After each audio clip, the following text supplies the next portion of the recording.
Bonjour frères et sœurs et bon dimanche à vous. J'espère que vous avez passé un agréable week-end. C'est vrai qu'il pleut ce matin, ce dimanche il pleut. Et j'ai aussi une petite grippe qui me menace en ce moment. Mais j'ai tenu à ce que nous puissions développer un nouveau thème. Et le thème que nous allons développer ce matin, c'est cri d'alerte. Cri d'alerte. Cri d'alerte pourquoi? Cri d'alerte parce que nous vivons la fin des temps. Ça veut dire que nous voyons des phénomènes incroyables aujourd'hui. Incroyables. Ça veut dire que nous voyons des véritables écoles de comédie, des écoles de spectacle, des écoles de théâtre qui s'ouvrent partout dans le monde aujourd'hui. Et on appelle cela maison de Dieu. C'est appelé maison de Dieu. Aujourd'hui, c'est le monde qui nous impose ses désirs. C'est canevas.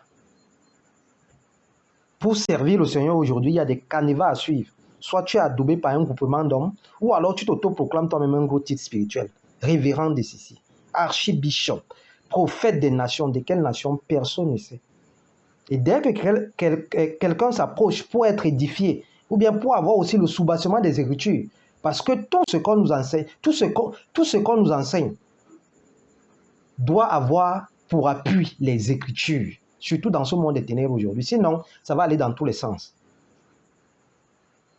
Mais aujourd'hui, dès que tu essayes d'en savoir plus, même sur les titrologies que les gens ont, ça devient un problème. Tu es pointé du doigt. Voilà les gens que le diable utilise pour dépeupler le camp de Dieu. C'est ce qu'on dit partout. Dès que tu essaies de dire, s'il vous plaît, j'aimerais aussi avoir les Écritures, le soubassement des Écritures, on te pointe du doigt. Voilà les gens que le diable utilise pour dépeupler le camp de Dieu. Si tu es alors différent, ça devient encore un autre problème pour toi. Sache que tu es mal barré. Tu auras tous les problèmes du monde. Parce qu'on se pose la question, est-ce que c'est la même Bible que nous avons? Est-ce que c'est le même appel?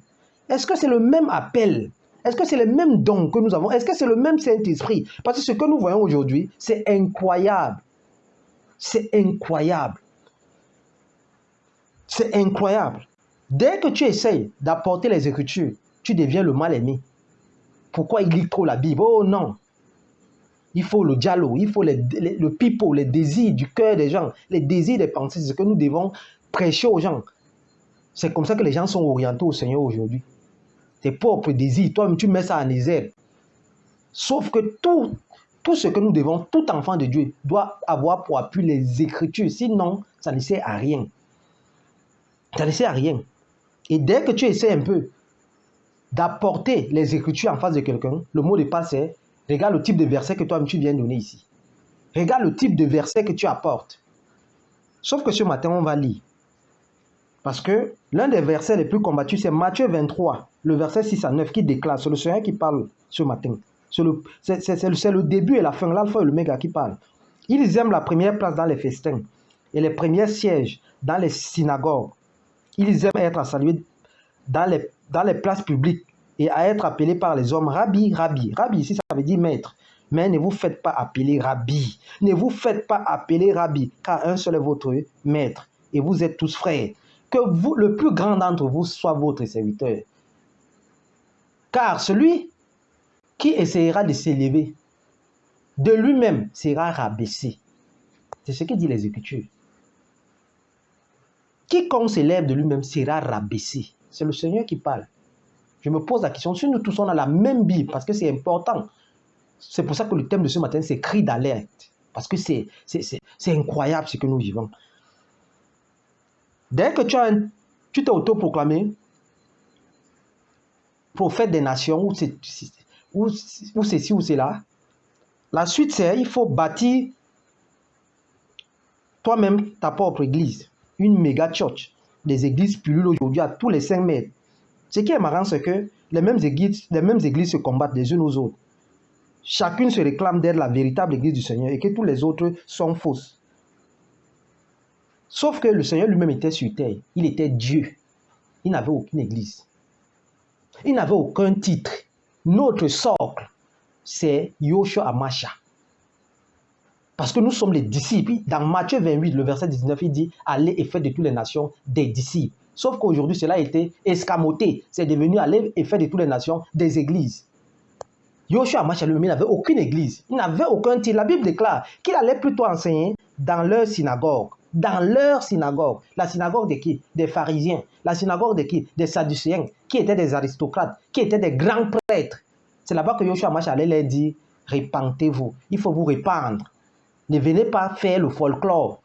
Mais lui-même, il n'avait aucun titre. Sauf que c'est le contraire que nous voyons aujourd'hui. C'est adoubé, c'est partagé. C'est partagé de tout le monde. Maintenant, revenons aux Écritures. En ce qui concerne l'église physique. Parce que lorsque tu te bâtis une église, moi, ça pose problème à ceux qui lisent les Écritures. Je sais que ceux qui ont les bacs, les théologiens de bac plus 50 viennent me dire, Yves, ce n'est pas ce que le Seigneur voulait dire. Voici ce qu'il voulait dire. Sauf que Ésaïe 66, pour ceux qui ont les Bibles ce matin, que chacun ouvre, Ésaïe 66, le verset 1 à 2, déclare que le ciel est mon trône, la terre mon marchepied. Quelle maison pourriez-vous me bâtir? Et quel lieu me donneriez-vous pour demeure? Car toutes ces choses, mes mains les ont faites. J'aurai mon regard sur celui qui a l'esprit abattu. J'aurai mon regard sur le pauvre. J'aurai mon regard sur celui qui met en pratique mes paroles. C'est le Seigneur qui parle, l'alpha et l'oméga. C'est lui qui parle. Ainsi parle l'Éternel. Ésaïe 66, le verset 1 à 2. Je sais que les gens vont me dire, non Yves, mais pourquoi tu prends l'Ancien Testament? Tu sais, l'Ancien Testament, c'est l'homme des choses à venir. Ok, prenons le Nouveau Testament. Voici ce que le Nouveau Testament dit. Dans Acte 17, le verset 24 à 25. Le Dieu qui a fait le monde et tout ce qui s'y trouve, étant le Seigneur du ciel et de la terre, n'habite point, point, dans des temples faits de main d'homme et n'est servi par aucune main humaine. C'est incroyable parce que moi, ces versets, si quelqu'un n'est pas bouleversé ce matin, c'est qu'il y a un problème. Parce que là, c'est le Seigneur qui parle. C'est les Écritures.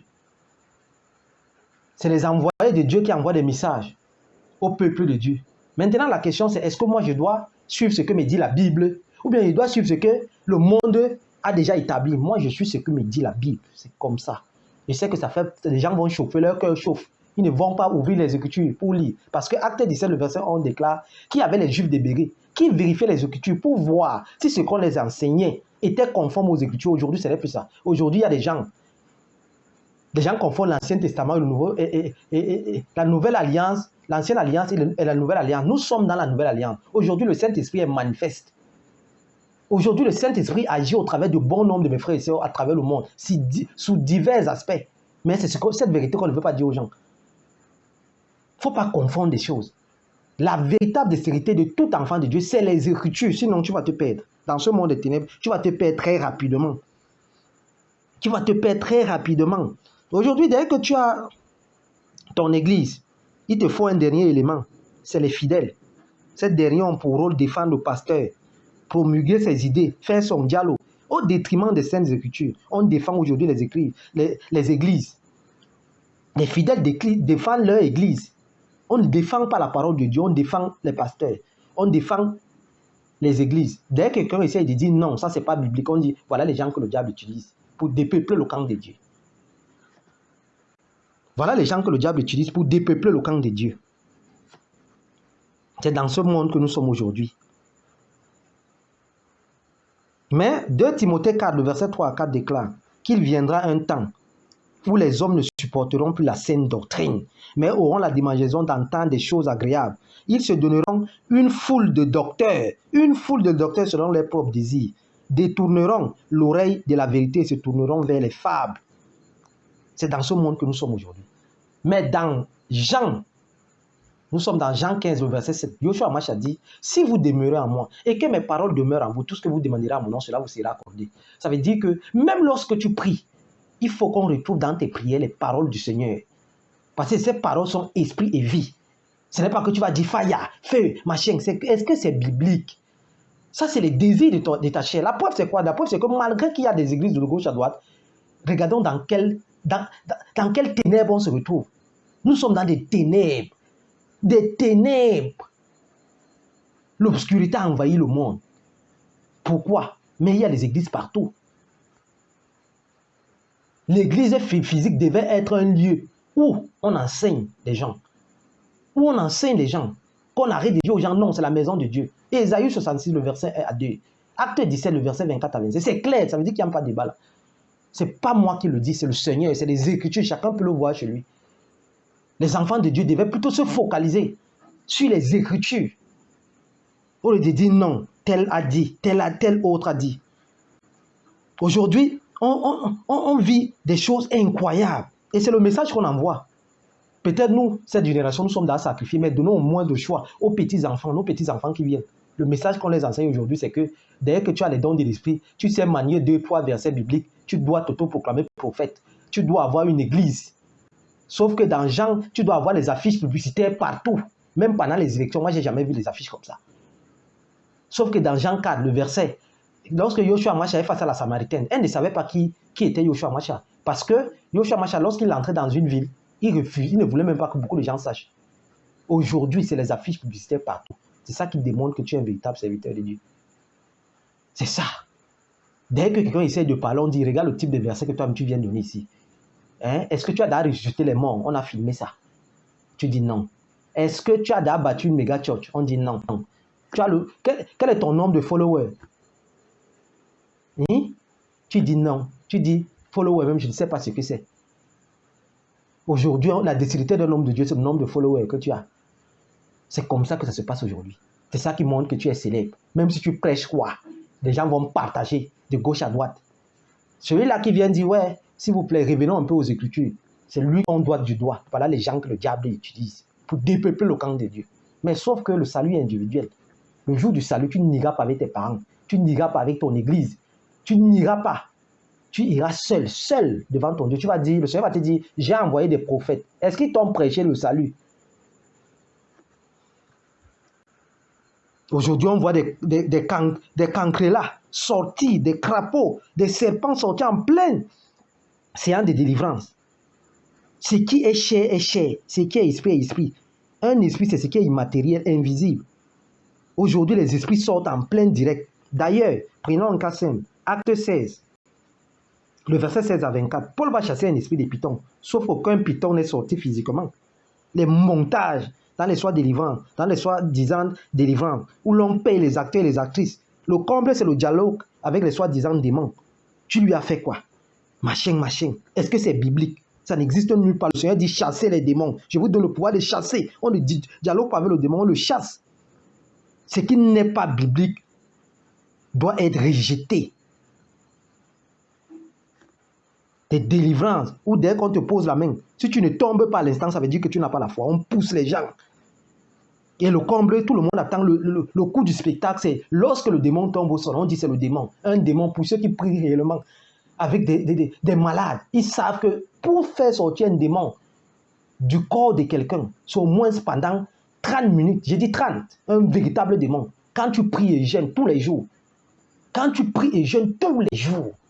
c'est là où les gens viennent faire les jeux vidéo. On fait comme ça, quelqu'un tombe, on dit non. Le démon, dès que quelqu'un essaie de parler, voilà les gens que le diable utilise pour dépeupler le camp de Dieu. Le mot de passe aujourd'hui, c'est ça. Le message envoyé au monde entier aujourd'hui, c'est que dès que tu sais lire des versets bibliques, où tu as fait un faux rêve, les gens font des rêves. J'ai vu Marie, j'ai vu Paul, j'ai vu Abraham. Comment tu as vu Abraham? Tu l'avais déjà vu quelque part pour le voir dans les rêves? Ça n'existe pas. Quelqu'un va te dire, j'ai vu Abraham. Il m'a parlé que je dois bâtir l'église. Les gens à deux vont dire non, amen. C'est ça. Mais Yoshua Masha a prêché. Yoshua Masha n'avait aucune église. Mais il a délivré les gens. Il a prophétisé.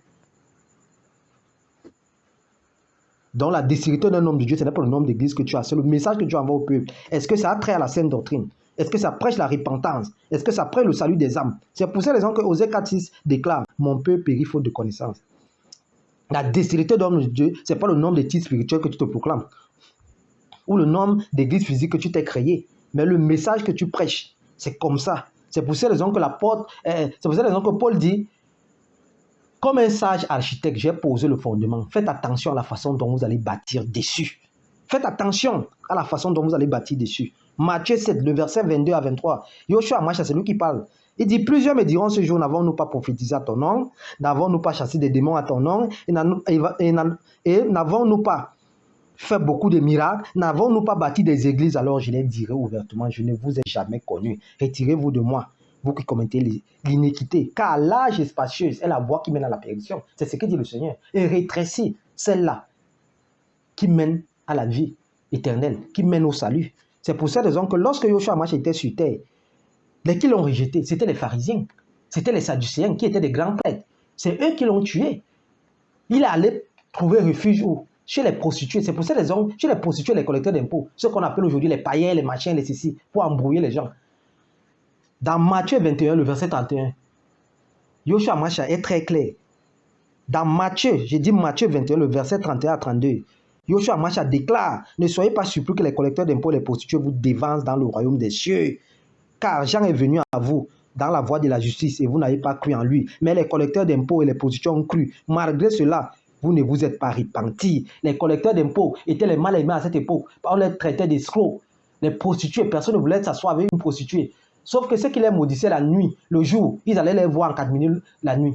Et Yoshua Mashiach connaissait tout ça parce qu'il était Dieu. Il était un grand prophète. Yoshua Mashiach donc, c'est pour cette raison qu'il dit, ceux-là, ils ont des apparences physiques que vous les avez données, mais l'intérieur est bien. À un moment donné, ils ont reçu la parole, ils se sont repentis. C'est les prostituées, les collecteurs d'impôts, qui étaient les amis du Seigneur. Ça, c'est ce qu'on ne dit pas. C'est ce qu'on ne dit pas. Matthieu 6, le verset 5 à 6 déclare que ne soyez pas comme les hypocrites qui prient debout dans les synagogues et dans les coins de rue pour être vus des hommes. Toi, lorsque tu pries, enferme-toi dans ta chambre. Ton Père qui est dans le secret te le rendra. Dieu est esprit. Les églises physiques doivent être des lieux de rassemblement, pas des lieux où on va dire Dieu habite ici, la maison de Dieu. Dieu n'habite pas dans des temples faits de main d'homme. Des maisons, les églises physiques doivent être des lieux normalement, parce qu'on ne peut pas aller individuellement dans la maison de tout un chacun, où on enseigne la parole de Dieu, où on enseigne des Écritures aux gens. Mais aujourd'hui, c'est le contraire. Matthieu 28, le verset 19, qui dit aller et faire de toutes les nations des disciples, a été escamoté. C'est devenu aller et faire de toutes les nations des disciples. Maintenant, c'est chacun qui fait son choix. Moi, je suis là pour révéler les Écritures. Je vous souhaite un bon dimanche, un bon début de semaine. Que le roi de gloire continue à veiller sur vous. Merci.